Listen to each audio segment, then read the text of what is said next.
तो नमस्कार दोस्तों, आज हम बात करेंगे एक ऐसे व्यक्ति के बारे में जिन्होंने भारतीय स्वतंत्रता संग्राम के लिए बहुत ही साहसी और पराक्रमी योद्धा के रूप में अपनी पहचान बनाई है।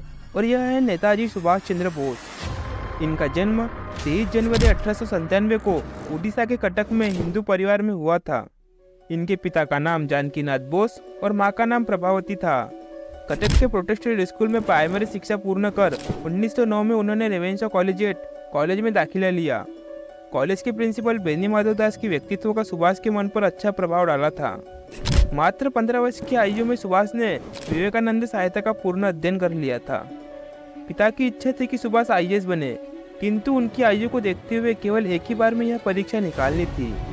आखिर उन्होंने परीक्षा देने का फैसला किया और 15 सितंबर 1919 को इंग्लैंड चले गए और 1920 में वरीयता सूची में अपना चौथा स्थान प्राप्त करते हुए पास कर ली। लेकिन वह आईएएस बनकर अंग्रेज की गुलामी नहीं करना चाहते थे। इसीलिए 22 अप्रैल 1921 को भारत सचिव मोंटेग्यू को आईसीएस से त्याग पत्र देने का पत्र लिखा और 1921 में वह स्वदेश वापस लौट आए। इनका स्वतंत्रता संग्राम में प्रवेश। कोलकाता के स्वतंत्रता सेनानी देशबंधु चित्रेंद्र दास के कार्य से प्रेरित होकर सुभाष दास बाबू के साथ काम करना चाहते थे। उस दिनों गांधी जी ने अंग्रेज सरकार के खिलाफ असहयोग आंदोलन चला रखा था। दास बाबू इस आंदोलन का बंगाल में नेतृत्व कर रहे थे। उनके साथ सुभाष इस आंदोलन में सहभागी हो गए। गांधी जी द्वारा 5 फरवरी 1922 में चोरी चोरा हत्याकांड के बाद असहयोग आंदोलन बंद कर दिया गया, जिसके कारण 1922 में दास बाबू ने कांग्रेस के अंतर्गत स्वराज पार्टी की स्थापना की। विधानसभा के अंदर से ही अंग्रेज सरकार का विरोध करने के लिए कोलकाता महापालिका का चुनाव स्वराज पार्टी ने लड़कर जीता और दास बाबू ने सुभाष को महापालिका का प्रमुख कार्यकारी अधिकारी बनाया। और बहुत ही जल्द सुभाष कुछ ही दिनों में देश के महत्वपूर्ण युवा नेता बन गए।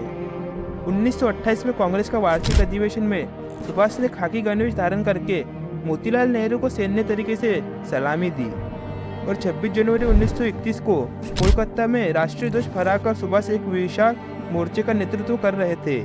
तभी पुलिस ने उन पर लाठी चलाई और उन्हें घायल कर जेल में भेजा। जब सुभाष जेल में थे तब गांधी जी ने अंग्रेज सरकार से समझौता किया और सब कैदियों को रिहा करा दिया। अपने सार्वजनिक जीवन में सुभाष को कुल 11 बार कारावास हुआ। सबसे पहले 16 जुलाई 1921 में 6 माह का कारावास हुआ था। सन 1934 में जब सुभाष ऑस्ट्रेलिया में अपनी इलाज के लिए गए थे तब उन्हें एक लड़की से प्रेम हो गया था। जर्मनी की सख्त कानून को देखते हुए उन दोनों ने सन 1942 में हिंदू पद्धति से विवाह रचा लिया और 3 मई 1939 को सुभाष ने कांग्रेस के अंदर ही फॉरवर्ड ब्लॉक के नाम से अपनी पार्टी की स्थापना की।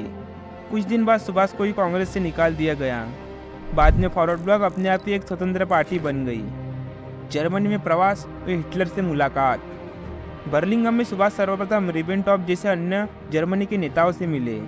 उन्होंने जर्मनी में भारतीय स्वतंत्रता संगठन और आज़ाद हिंद रेडियो की स्थापना की। इस दौरान सुभाष नेताजी के नाम से जाने जाने लगे थे। आखिर 29 मई 1942 के दिन सुभाष जर्मनी के सर्वोच्च नेता हिटलर से मिले, लेकिन हिटलर को भारत के विषय में कोई रुचि नहीं थी। उन्होंने सुभाष को सहायता का कोई स्पष्ट वचन नहीं दिया। कई साल पहले हिटलर ने माइनक्राफ्ट नामक आत्मचरित्र लिखा था। इस किताब में उन्होंने भारत और भारतीय लोगों की बुराई की थी। इस विषय पर सुभाष ने हिटलर से अपनी नाराजगी व्यक्त की और हिटलर ने अपने किए कराए पर माफ़ी मांगी। नज़रबंदी से पलायन। नज़रबंदी से निकलने के लिए सुभाष ने एक योजना बनाई। 16 जनवरी 1941 को पुलिस को चश्मा देते हुए पठान मोहम्मद जियाउद्दीन के वेश में अपने घर से निकले और कोलकाता से दूर झारखंड राज्य के धनबाद जिले तक पहुंचे और वहां से भगत तलवार के साथ सुभाष पेशावर से अफगानिस्तान की राजधानी काबुल की ओर निकल पड़े। इस सफर में भगत तलवार रहमान खान नामक पठान और सुभाष उनके गूंगे चाचा बने। पहाड़ियों में पैदल चलते हुए इन्होंने यह सफर पूरा किया। आज़ाद हिंद फौज का गठन। पहली बार रासबिहारी बोस द्वारा 29 अक्टूबर 1947 को अफगानिस्तान में हुआ था। मूल रूप से उस वक्त आज़ाद हिंद सरकार की सेना थी, जिसका लक्ष्य अंग्रेजों से लड़कर भारत को स्वतंत्रता दिलाना था।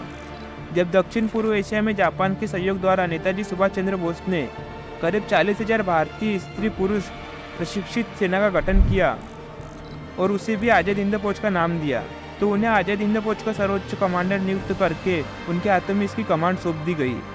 अपनी सरकार के राष्ट्रपति, प्रधानमंत्री तथा सेना अध्यक्ष तीनों का पद नेताजी ने अकेले ने संभाला।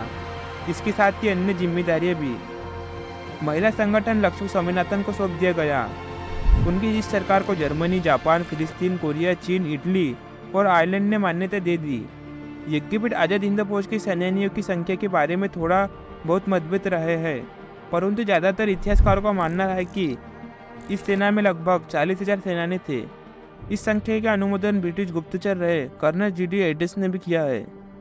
आज़ाद हिंद फौज का प्राण गीत क्विक मार्च था, जिसकी रचना राम सिंह ठाकुर ने की है। ईस्ट विंड का आज भी भारतीय सेना प्राण गीत के रूप में इसका प्रयोग होता है। आज़ाद हिंद फौज के माध्यम से भारत को अंग्रेजों के चंगुल से आज़ाद कराने का नेताजी का प्रयास प्रत्यक्ष रूप से सफल नहीं हो सका। आज़ाद हिंद फौज को छोड़कर विश्व इतिहास में ऐसा कोई भी दृष्टांत नहीं मिलता जहां 30-35 हजार युद्धबंदियों ने संगठित होकर अपने देश की आज़ादी के लिए ऐसा प्रबल संघर्ष छेड़ा हो। द्वितीय विश्व युद्ध में जापान की हार के बाद नेताजी को नया रास्ता ढूंढना जरूरी था। उन्होंने रूस से सहायता मांगने का निश्चय किया। 18 अगस्त 1945 को नेताजी हवाई जहाज से मंचूरिया की तरफ जा रहे थे। इस सफर के दौरान वे लापता हो गए। इस दिन के बाद वे कभी किसी को दिखाई नहीं दिए। 23 अगस्त 1945 को टोक्यो के रेडियो में बताया गया कि सेंगोन में नेताजी के एक बम वर्षक विमान से आ रहे थे कि 18 अगस्त को ताइहोकू हवाई अड्डे के पास उनका विमान दुर्घटनाग्रस्त हो गया। विमान में उनके साथ सवार जापान जनरल, पायलट तथा अन्य लोग मारे गए। स्वतंत्रता के पश्चात भारत सरकार ने इस घटना की जांच करने के लिए 1956 और 1957 में दोबारा आयोग नियुक्त किया। दोनों बार यह नतीजा निकला कि नेताजी उस विमान में दुर्घटना में शहीद हो गए।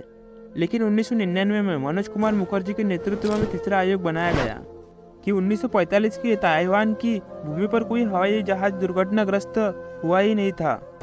1905 में मुखर्जी आयोग ने भारत सरकार को अपनी रिपोर्ट पेश की, जिसमें उन्होंने कहा कि नेताजी की मृत्यु उस विमान दुर्घटना में होने का कोई सबूत नहीं है, लेकिन भारत सरकार ने मुखर्जी आयोग की रिपोर्ट को अस्वीकार किया। 18 अगस्त 1945 के दिन नेताजी कहाँ लापता हो गए और उनका आगे क्या हुआ, यह भारतीय इतिहास का सबसे बड़ा अनसुलझा रहस्य बन गया। आशा करते हैं यह वीडियो आपको पसंद आया होगा। अगर यह वीडियो पसंद आया तो लाइक करें, शेयर करें, कमेंट करें और हमारे चैनल को सब्सक्राइब करें। धन्यवाद। जय हिंद।